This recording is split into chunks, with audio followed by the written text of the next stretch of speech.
अनवीकरणीय संसाधन। नवीकरणीय संसाधन में हम लोग देखे थे कि वैसे संसाधन जिसका उपयोग हम दोबारा कर सकते हैं उसे क्या बोले थे? नवीकरणीय संसाधन। जो नवीकरणीय संसाधन होगा वो क्या होगा? जैव संसाधन भी होगा और वही क्या होगा? जैविक संसाधन भी होगा। और जैविक, इसको हम लोग कितने भागों में बांट कर पढ़े थे? दो भागों में बांटे थे। एक को क्या बोले थे? सतत, और दूसरा को क्या बोले थे?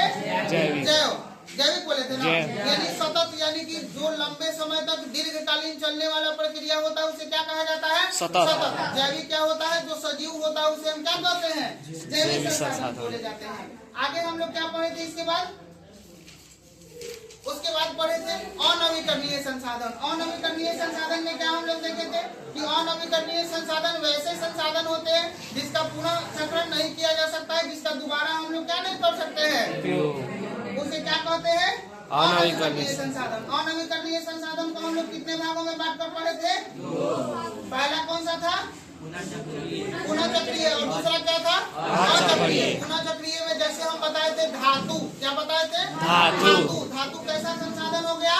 पुनः चक्रीय संसाधन हो गया। धातु कैसा संसाधन है? पुनः चक्रीय संसाधन है। यानी गला करके जैसे हम बताए थे कि अगर लोहा को पिघलाएंगे, बहुत सारे छोटे छोटे अगर लोहे की वस्तुएं हैं, अगर उनको हम पिघला करके एक लोहा का आकार कोई नया चीज का उपयोग, जैसे हम बोले थे कि प्लास्टिक भी कैसा है? पुनः चक्रीय। प्लास्टिक बहुत सारे छोटे छोटे वस्तु, प्लास्टिक के बड़े सा क्या बनाया जा सकता है?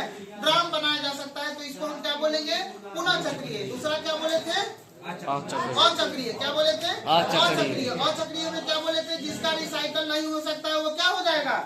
अचक्रीय संसाधन होगा। ये ना बताए थे।